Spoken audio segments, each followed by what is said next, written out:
Herman Cain, former chairman and CEO of Godfather's Pizza and radio talk show host. Mr. Cain, about Afghanistan, you recently said this, quote, if the experts, the generals, the Joint Chiefs of Staff, if they believe we can win, I'm not going to tear up the plan they give me. I'm going to execute the plan.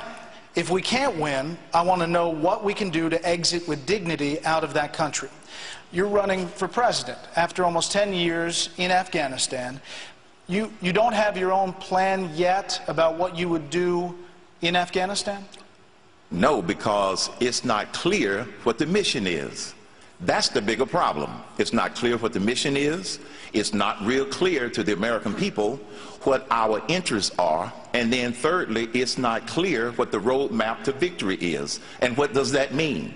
This is why I would revisit the issue in defining those three critical questions, answering those questions before I, as president, made a decision. Because before I make a decision to send men and women in uniform into battle, I want to make sure we know what the objective is clearly, that we clearly know how it serves our interests either at home or abroad, and thirdly, what is our roadmap to victory?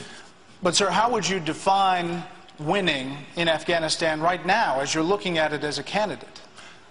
My point is the experts and their advice and their input would be the basis for me making that decision. I'm not privy to a lot of confidential information since I'm not in government and I'm not in administration. One of the things that I've always prided myself on is making an informed decision based upon knowing all of the facts. And at this point, I don't know all of the facts, but that's the process that I would use. Make sure that we're working on the right problem. Make sure that we set the right priorities relative to Afghanistan and every other country. Thirdly, make sure we get the advice from the right people, and then put those plans into place. Okay. Well, that was quick. You stopped quick. You got the bell back. Good breaks. Raise your hand if you would support a resumption of waterboarding under any circumstances. Under certain circumstances or any yes, circumstances? Under certain circumstances. Certain or any? Under any circumstances that you could imagine, not all. Sure. May I say what prompted me to raise my hand on this issue very briefly? I heard Prime Minister Benjamin Netanyahu say it very clearly a few months after 9/11/2001, after the tragedy. The terrorists have one objective: to kill all of us. And so, yes, I believe that we should do whatever means possible in order to protect the people of this nation. That's their ultimate goal. Mr. Cain, the national average price for a gallon of gasoline is now close to $4, and it's approaching $5 in some states.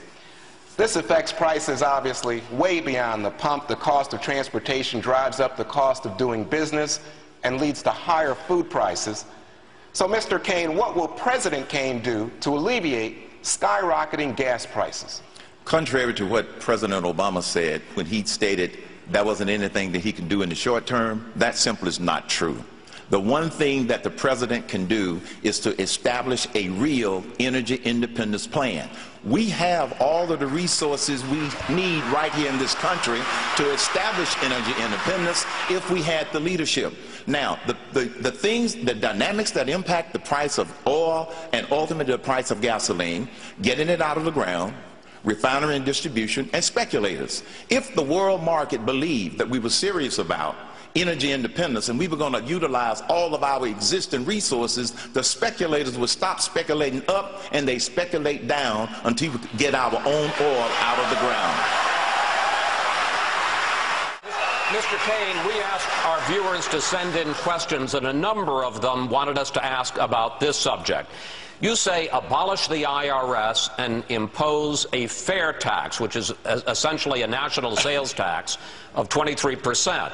But the experts say to generate enough revenue, Americans would have to start paying taxes on new home sales, they'd have to start paying taxes on rentals, they'd have to start paying taxes on health care, and according to the experts, the practical effect of a fair tax would be a tax cut for the wealthy and a tax increase for the middle class. Well, Chris, with all due respect, your experts are dead wrong, because I have studied the fair tax for a long time. First of all, the law has already been written. It is 23%. Let's not leave out the most important part. It replaces all federal income tax that's being taken out of people's checks. It replaces the payroll tax that's being taken out of people's checks. That's the part that people often forget to miss. Now, depending upon how you define a windfall for the rich, it's also a bonanza for the not so rich because of the prebate. Every family deserves to get a prebate to offset taxes that would be paid on essential goods and services. That levels the playing field, in my opinion, and especially gives the not so rich an advantage that they don't have today under our current system. So yes, I strongly support totally replacing the current code with the fair tax. Mr. Cain, you have said that sometimes states should be empowered to enforce laws the federal government will not. When it comes to Arizona's controversial SB 1070 immigration bill, Congressman Paul has said laws like that can be harmful, even dangerous to innocent Americans. Did Arizona go too far? I don't believe Arizona went too far. Let's first make sure that we're talking about solving the right problem. The immigration issue in America is not one problem.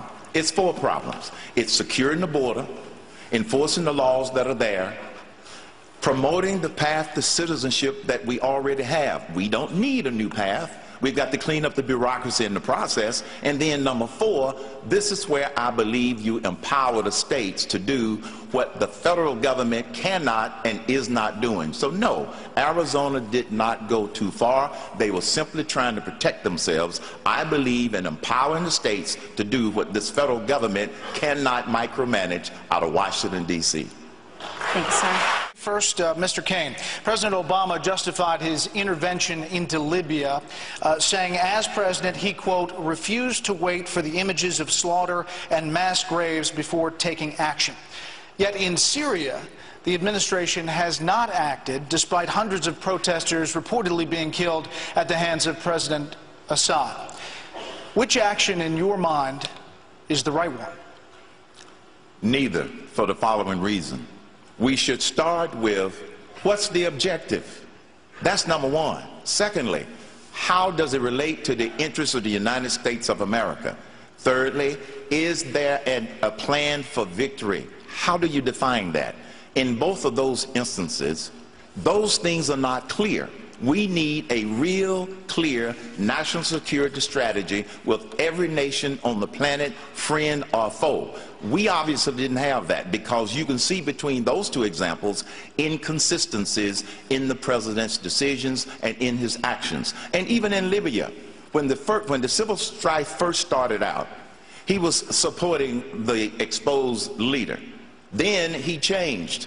So that meant that we didn't have a very clear strategy or a very clear definition of what we were going to do if the situation escalated, which is exactly what it has done.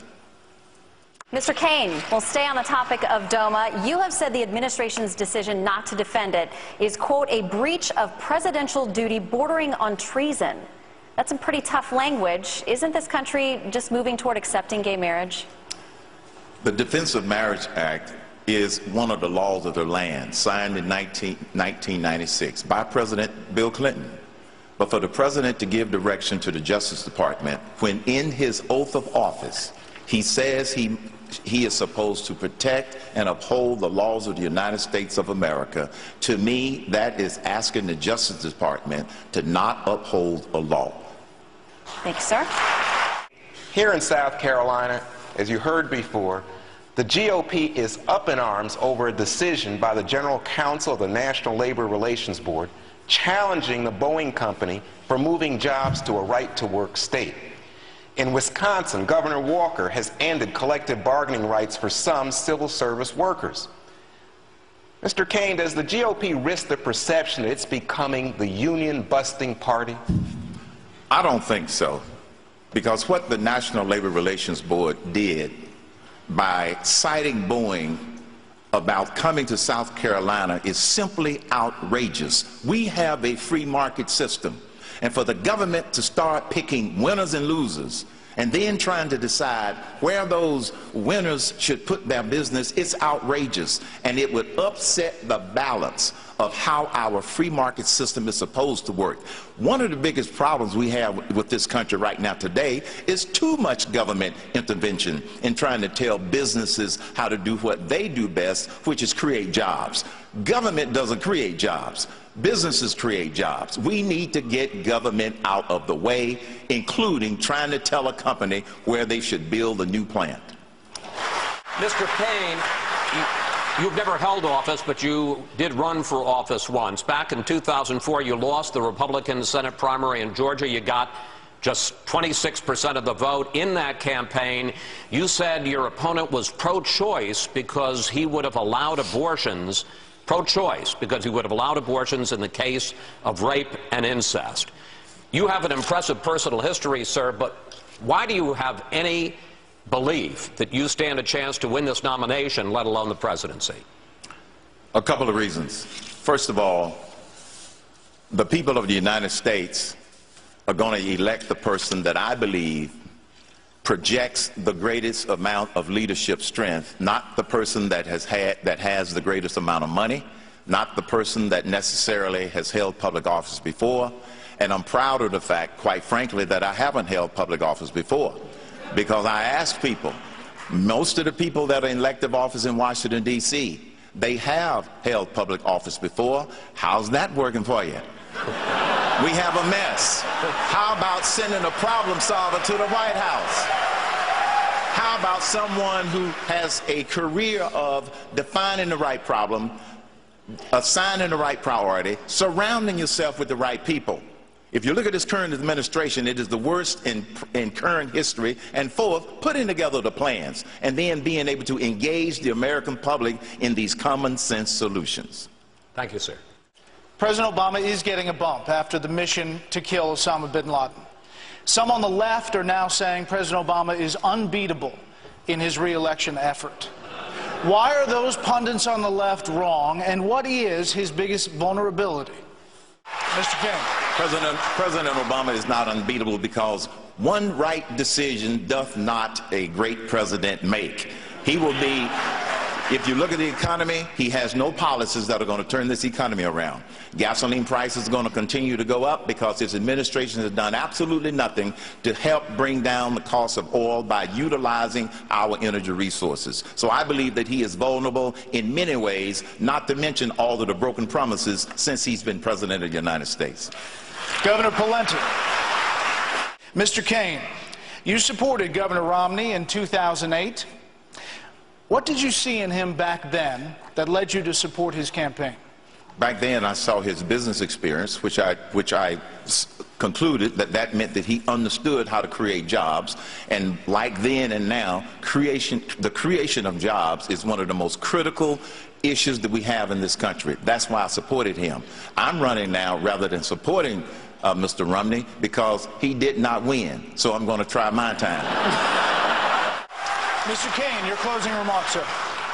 Fellow patriots in this exceptional nation, the United States of America, we need real economic growth, a real energy independence plan, real national security clarity, and we're only going to get it with real leadership, not more positionship. God bless you, and yes, God is blessing America.